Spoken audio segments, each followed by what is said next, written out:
ಪ್ರಿಯ ಕೇಳುಗರೆ, ಜೀವನದ ಪಾಠಗಳು ಪಾಡ್ಕಾಸ್ಟ್ಗೆ ನಿಮ್ಮೆಲ್ಲರನ್ನೂ ಪ್ರೀತಿಯಿಂದ ಸ್ವಾಗತಿಸುತ್ತೇನೆ. ನಮ್ಮ ಜೀವನದಲ್ಲಿ ಕೆಲವರಿದ್ದಾರೆ, ಅವರು ದೊಡ್ಡವರು ಅಲ್ಲ, ಶ್ರೀಮಂತರು ಅಲ್ಲ, ಪ್ರಸಿದ್ಧರು ಅಲ್ಲ, ಆದ್ರೆ ಅವರು ನಮ್ಮ ಜೀವನಕ್ಕೆ ಒಂದು ಬೆಳಕಾಗಿರ್ತಾರೆ. ಒಂದ್ ಮಾತಿದೆ, ಕತ್ತಲನ್ನ ಶಪಿಸೋದಕ್ಕಿಂತ ಒಂದು ದೀಪ ಹಚ್ಚೋದು ಉತ್ತಮ. ಫ್ರೆಂಡ್ಸ್, ಇಂದು ಸಮಾಜದಲ್ಲಿ ಹಲವರು ಕತ್ತಲಿನಲ್ಲಿ ನಡೀತಾ ಇದ್ದಾರೆ. ಕೆಲವರು ನಿರಾಶೆಯಲ್ಲಿ, ಕೆಲವರು ಒತ್ತಡದಲ್ಲಿ, ಕೆಲವರು ಏಕಾಂಗಿ ಜೀವನದಲ್ಲಿ, ಕೆಲವರು ದಿಕ್ಕಿಲ್ಲದೆ ಬದುಕ್ತಾ ಇದ್ದಾರೆ. ಅಂತಹ ಸಮಯದಲ್ಲಿ ನಾವು ಏನ್ ಮಾಡ್ಬೇಕು? ನಾವು ಬೆಳಕಾಗ್ಬೇಕು, ಇತರರ ದಾರಿಗೆ ದೀಪವಾಗ್ಬೇಕು. ನಮ್ಮ ಮಾತು, ನಡೆ, ಸಹಾಯದಿಂದ ಯಾರಾದ್ರೂ ಮುಂದೆ ಸಾಗುವಂತೆ ಮಾಡ್ಬೇಕು. ಫ್ರೆಂಡ್ಸ್, ಮೊದಲನೇದಾಗಿ ಬೆಳಕು ತನಗಾಗಿ ಮಾತ್ರ ಹೊಳೆಯೋದಿಲ್ಲ. ಒಂದು ದೀಪವನ್ನ ಹಚ್ಚಿದಾಗ ಅದು ತನ್ನ ಸುತ್ತಲಿನ ಎಲ್ಲರಿಗೂ ಬೆಳಕನ್ನ ಕೊಡ್ತದೆ. ಅದೇ ರೀತಿ ಒಳ್ಳೆಯ ವ್ಯಕ್ತಿ ತನಗಷ್ಟೇ ಬದುಕೋದಿಲ್ಲ, ಇತರರ ಬದುಕಿಗೂ ಪ್ರೇರಣೆ ಆಗ್ತಾನೆ. ಕೆಲವರು ಹೇಳ್ತಾರೆ, ನನ್ನ ಜೀವನದಲ್ಲಿ ಸಮಸ್ಯೆಗಳೇ ತುಂಬಿದೆ, ನಾನು ಇನ್ನೊಬ್ರಿಗೆ ಏನ್ ಸಹಾಯ ಮಾಡ್ಲಿ? ಆದ್ರೆ ನೆನ್ಬಿಡಿ, ಕೆಲವೊಮ್ಮೆ ಗಾಯಗೊಂಡಂತ ವ್ಯಕ್ತಿಯೇ ಇನ್ನೊಬ್ಬರ ನೋವನ್ನ ಚೆನ್ನಾಗಿ ಅರ್ಥ ಮಾಡ್ಕೊಳ್ತಾನೆ. ನಿಮ್ಮ ಒಂದು ಮಾತು, ನಿಮ್ಮ ಒಂದು ಪ್ರೋತ್ಸಾಹ, ನಿಮ್ಮ ಒಂದು ಸಹಾಯ ಯಾರಾದ್ರೂ ಜೀವನವನ್ನ ಬದಲಾಯಿಸಬಹುದು. ಎರಡನೆಯದಾಗಿ, ಒಳ್ಳೆಯ ಮಾತು ಕೂಡ ಬೆಳಕಾಗಿದೆ. ಇಂದು ಹಲವರು ಹೊರಗೆ ನಗ್ತಾರೆ, ಆದ್ರೆ ಒಳಗೆ ಮುರಿದಿರ್ತಾರೆ. ಒಬ್ಬ ವ್ಯಕ್ತಿಗೆ ಬೇಕಾಗಿರುವಂತದ್ದು ಹಣ ಅಲ್ಲ, ದೊಡ್ಡ ಸಹಾಯ ಅಲ್ಲ, ಕೆಲವೊಮ್ಮೆ ಒಂದು ಒಳ್ಳೆಯ ಮಾತು. ನೀನ್ ಮಾಡ್ಬಲ್ಲೆ, ನಿನ್ನ ಜೀವನಕ್ಕೆ ಬೆಲೆ ಇದೆ, ನೀನ್ ಒಬ್ನೇ ಅಲ್ಲ. ಈ ಮಾತುಗಳು ಕತ್ತಲಿನಲ್ಲಿ ದೀಪದಂತೆ ಕೆಲಸ ಮಾಡ್ತದೆ. ಫ್ರೆಂಡ್ಸ್, ಒಬ್ಬ ಹುಡುಗನ ಹೆಸರು ನಿಖಿಲ್.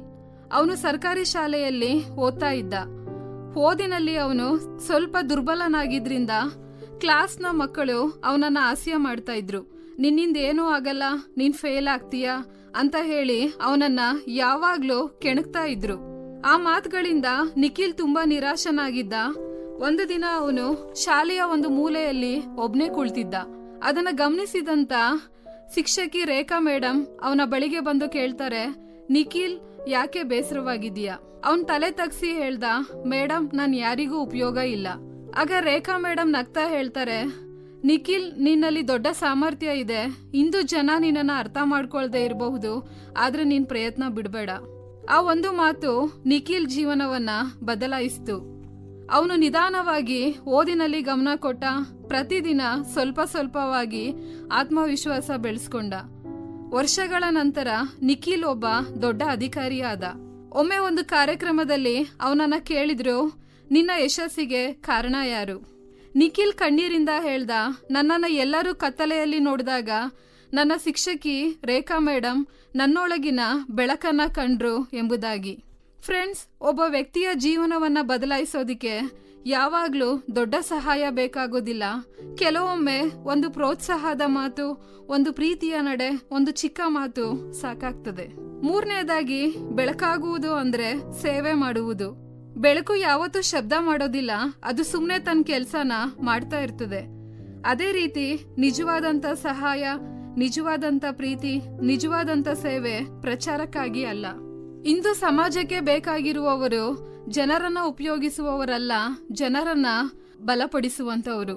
ಒಬ್ಬ ಹಸಿದವನಿಗೆ ಊಟ ಕೊಡೋದು, ಒಬ್ಬ ಅಳುವಂತ ವ್ಯಕ್ತಿಯನ್ನ ಸಮಾಧಾನ ಪಡಿಸುವಂತದ್ದು, ಒಬ್ಬ ವಿದ್ಯಾರ್ಥಿಗೆ ಮಾರ್ಗದರ್ಶನ ಕೊಡುವಂತದ್ದು, ಇವೆಲ್ಲವೂ ಕೂಡ ಬೆಳಕಾಗಿದೆ. ನಾಲ್ಕನೆಯದಾಗಿ, ಬೆಳಕಾಗಲು ದೊಡ್ಡ ವ್ಯಕ್ತಿ ಆಗ್ಬೇಕಾಗಿಲ್ಲ.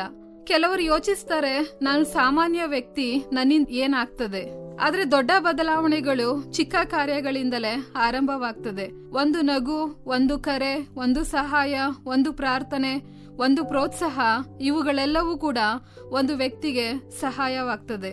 ಫ್ರೆಂಡ್ಸ್, ಜೀವನದಲ್ಲಿ ಹೇಗೆ ಬೆಳಕಾಗಬಹುದು? ಮೊದಲನೆಯದಾಗಿ, ಒಳ್ಳೆಯ ಮಾತುಗಳನ್ನ ಮಾತನಾಡಿ. ನಿಮ್ಮ ಮಾತುಗಳು ಜನರನ್ನ ಮುರಿಯಬಾರ್ದು, ಅವರನ್ನ ಕಟ್ಟುವಂತದ್ದಾಗಿರ್ಬೇಕು.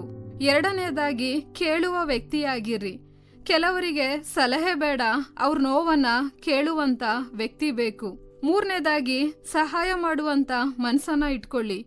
ಸಣ್ಣ ಸಹಾಯವೂ ಕೂಡ ದೊಡ್ಡ ಬದಲಾವಣೆಯನ್ನ ತರಬಹುದು. ನಾಲ್ಕನೆಯದಾಗಿ, ನಿರಾಶೆಯಲ್ಲಿರುವವರನ್ನ ಪ್ರೋತ್ಸಾಹಿಸಿ.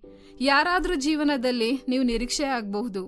ಬೈಬಲ್ ಹೀಗೆ ಹೇಳ್ತದೆ, ಮತ್ತಾಯನು ಬರೆದ ಸುವಾರ್ತೆ 5ನೇ ಅಧ್ಯಾಯ 14ನೇ ವಚನ, ನೀವು ಲೋಕಕ್ಕೆ ಬೆಳಕಾಗಿದ್ದೀರಿ ಎಂಬುದಾಗಿ. ಫ್ರೆಂಡ್ಸ್, ಒಂದು ಉದಾಹರಣೆ. ಒಂದು ಗ್ರಾಮದಲ್ಲಿ ಪ್ರತಿದಿನ ರಾತ್ರಿ ಒಬ್ಬ ವಯಸ್ಸಾದಂತ ವ್ಯಕ್ತಿ ರಸ್ತೆಯ ಬದಿಗಳಲ್ಲಿ ದೀಪಗಳನ್ನ ಹಚ್ಚುತ್ತಾ ಇದ್ದ. ಒಬ್ಬ ಯುವಕ ಕೇಳ್ದ, ಈ ದೀಪಗಳ ಬೆಳಕು ನಿಮ್ಗೆ ಉಪಯೋಗ ಇಲ್ಲ, ಆದ್ರೂ ಯಾಕೆ ಇದನ್ನ ಹಚ್ಚುತ್ತಾ ಇದ್ದೀರಿ? ವಯಸ್ಸಾದಂತ ವ್ಯಕ್ತಿ ನಗ್ತಾ ಹೇಳ್ದ, ಈ ಬೆಳಕು ನನಗೆ ಅಲ್ಲ, ರಾತ್ರಿ ದಾರಿ ತಪ್ಪುವಂತವರಿಗೆ. ಫ್ರೆಂಡ್ಸ್, ನಮ್ಮ ಜೀವನವೂ ಕೂಡ ಇತರರಿಗೆ ಬೆಳಕಾಗಿರ್ಬೇಕು. ಕೊನೆಯದಾಗಿ, ಈ ಜಗತ್ತಿನಲ್ಲಿ ಕತ್ತಲೆ ಸಾಕಷ್ಟಿದೆ. ಜನರಿಗೆ ಬೇಕಾಗಿರುವಂತದ್ದು ತೀರ್ಪು ಕೊಡುವವರಲ್ಲ, ದಾರಿ ತೋರಿಸುವಂತವರು. ನೀವ್ ಯಾರಾದ್ರೂ ಜೀವನದಲ್ಲಿ ಒಂದು ನಿರೀಕ್ಷೆ ಆಗಬಹುದು, ಒಂದು ಪ್ರೇರಣೆ ಆಗಬಹುದು, ಒಂದು ಬೆಳಕಾಗಬಹುದು.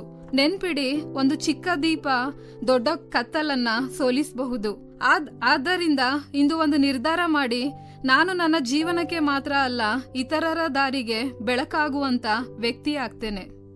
ಈ ಕಾರ್ಯಕ್ರಮದ ಬಗ್ಗೆ ನಿಮ್ಮ ಅಭಿಪ್ರಾಯ, ಸಲಹೆಗಳು ಹಾಗೂ ಯಾವುದೇ ಪ್ರಾರ್ಥನಾ ಮನವಿಗಳಿದ್ದಲ್ಲಿ ನಮ್ಮ ದೂರವಾಣಿ ಸಂಖ್ಯೆಗೆ ನೀವು ಕರೆ ಮಾಡಬಹುದು.